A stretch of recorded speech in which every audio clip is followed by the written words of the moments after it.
Hello, welcome back to my YouTube channel. Nagbabalik na naman po ang inyong lingkod. Sa 26 TV, mayroon na naman po akong baser. Tawa ko ng tawa sa kanya. Isang mapagpalang araw po sa ating lahat. Isang happy birthday po pala sa founder po ng Japan Charity Group na si Ma'am Ems. Hello po, amiga love, shout out and happy birthday po sa iyo. Nawa po ay tuloy-tuloy lang po tayo sa ating good health. Naway mag-enjoy po ikaw sa iyong birthday. Okay? Amiga love, shout out po sa ating lahat ng mga solid Karina. Okay, natatawa ko sa kanya. Inggit na inggit, galit na galit, gustong manakit.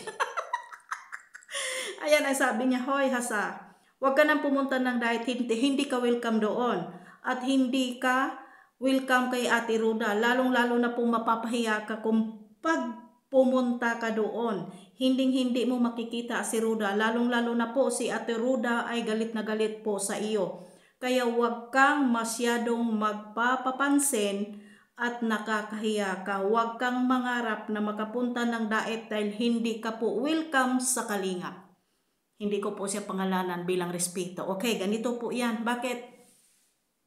Pagmamayari niyo po si Rina. Walang kahit sino pong makapapigil sa akin kung pupunta man po ako o hindi. Basta nagpapaalam po ako kay Kuya Bal. Hindi naman po siguro pinagbabawal na pupunta at dadalaw po kay Rina. At isa pa po, bakit sinabi ba ni Ate Ruda sa iyo na bawal kaming pumunta doon at na wag akong mangarap? Lahat po tayo nangarap na meet po natin yung idol natin, hindi po ba? At isa pa po, alam po ni Kuya Bal na pupunta ako doon sa pag-uwi ko ng Pilipinas. Nagpaalam po ako. Ha? Nagpaalam ako. Mahiya ka sa sarili mo, kapal talaga ng mukha mo, no? Inggit na inggit ka sa akin. Bakit ka nag-iinggit sa akin? Small YouTuber lang po ako, small reactor lang po ako na hindi sikat. Galit na galit ka sa akin. Bakit?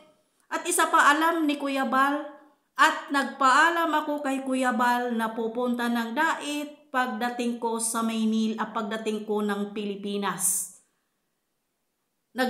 Sinabi po ba sa iyo na bawal akong pumunta doon? At galit na galit si Ate Ruda sa akin? Bakit noong nag-comment ako kay Ate Ruda, walang problema, basta alam po ni Kuya Bal, okay na yon. At mag-mint po kami ng place kung saan kami magkikita. Kapal ng mukha mo. Wala kang silbi sa mundong ito. Okay?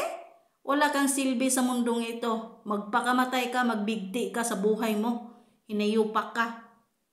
Ha? Okay?